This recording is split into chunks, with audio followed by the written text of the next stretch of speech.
Trump के चुनाव जीतते ही भारत में एक बहस छिड़ गई है कि आखिर भारत पर अब अमेरिका की नई नीति क्या होगी।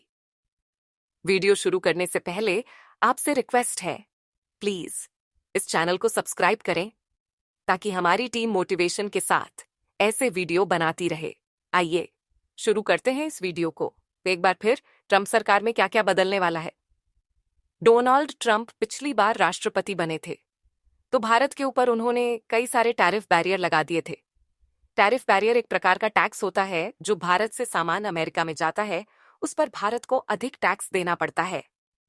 इसके साथ ही साथ ऐसा माना जा रहा है कि डोनाल्ड ट्रंप राष्ट्रपति बनने से भारत से अमेरिका में सामानों के निर्यात में अब कई चुनौतियों का सामना करना पड़ेगा, जैसा कि डोनाल्ड ट्रंप ने अपने चुनावी भाषणों में या कह चुके हैं कि भारत अमेरिका से जाने वाले सामान पर बहुत ज्यादा टैक्स लगाता है और हम भारत के सामानों पर बहुत कम टैक्स लगाते हैं। India a very big trade abuser, इसका मतलब है कि भारत अमेरिका के निर्यात पर बहुत ज्यादा टैक्स लगाता है। भारत के लिए एक generalised system of preference programme बनाया गया था जिसे जीएसपी के नाम से जाना जाता, जिसमें कुछ वस्तुएं भारत से अमेरिका में निर्यात की जाती थी, उन पर कोई टैक्स नहीं लगता था। लेकिन डोनाल्ड ट्रंप पिछली बार राष्ट्रपति बने तो उन्होंने 2019 में जीएसपी सिस्टम को खत्म कर दिया था। सबसे महत्वपूर्ण बात यह है, अब भारत से जाने वाले हाई स्किल्ड वर्कफोर्स जो आईटी सेक्टर के प्रोफेशनल अमेरिका में जॉब के लिए जाते हैं, उनके ऊपर अब काफी संकट आता नजर आ रहा है, क्योंकि अमेरिका जो H-1B पॉलिसी के तहत वीजा देता है भारतीयों वर्कर पर अब काफी कुछ ज्यादा अंकुश लगने वाला है, क्योंकि अमेरिका में डोनाल्ड ट्रंप की नीति रही है कि ज्यादा से ज्यादा अमेरिकी लोगों को नौकरी मिले।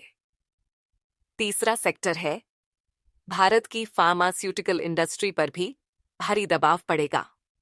उसके पीछे की वजह है कि डोनाल्ड ट्रंप अमेरिका की फार्मास्यूटिकल इंडस्ट्री को बढ़ावा देने के लिए भारत द्वारा निर्यात करने वाली दवाओं पर दोबारा टैक्स बढ़ने की उम्मीद देखी जा रही है। लेकिन डोनाल्ड ट्रंप के राष्ट्रपति बनने से भारत को फायदे भी है। चीन +1 पॉलिसी, इसके तहत चीन में जो इन्वेस्टमेंट जा रहा था अब वह भारत में आएगा और इंडिया की मैन्युफैक्चरिंग सेक्टर, सेमीकंडक्टर सेक्टर और इलेक्ट्रॉनिक सेक्टर में बढ़ावा देखने को मिलेगा। ट्रंप के राष्ट्रपति बनने से तेल का उत्पादन बढ़ेगा। इससे हो सकता है कि तेल की कीमतों में आने वाले समय में ठहराव देखने को मिले। रूस और यूक्रेन में चल रहे युद्ध में भी विराम देखने को मिल सकता है। उन्होंने कई बार कहा है कि वह जब भी वे राष्ट्रपति बनते हैं तो रूस और यूक्रेन के बीच एक स्थायी समाधान ढूंढेंगे जो दोनों पक्षों को स्वीकार होगा। देखना है कि उनकी नीतियां क्या होगी और किस तरह से दुनिया में इसका प्रभाव पड़ेगा।